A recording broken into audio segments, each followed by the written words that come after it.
between a general provincial and a special provincial.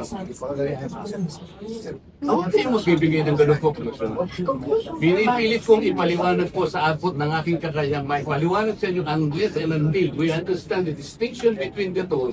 Baka po magtibati lang po tayo ng matagal. So wag po niyong bibigyan ng masamang kaulugan.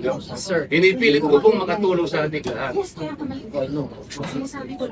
So naiintindihan po niyo yung distinction. So wala po tayong problema.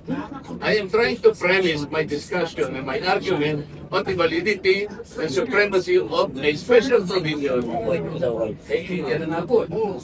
Pinapigil po kayo, pero ayaw nyo naman akong pakinggan. Napakasimple po ng distinction na binibigay ko.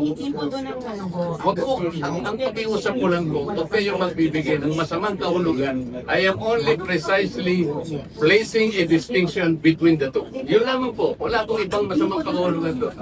Kasi po yung kayo na pe-premise ang gano'n. Huwag pong gano'n. Boss, explain mo lang natin para hindi ma-okay. Huwag pong gano'n. Huwag gano'n.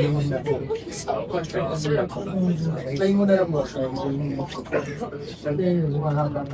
Po, tama yun. Section Sasabihin 136. yung kasama niya Pwede po ay ba? walang Session is kinalaman, suspended. Pwede po walang bang alam sa pagbigyan? batas.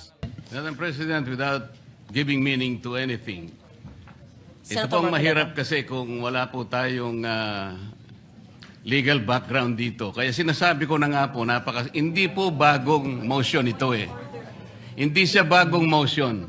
Kasasabi ko lang po, May 11, minub ko na po ito eh. Sino po magsasabi na bagong motion? Point of order. Ad hominem. Sinasabi ko lamang po,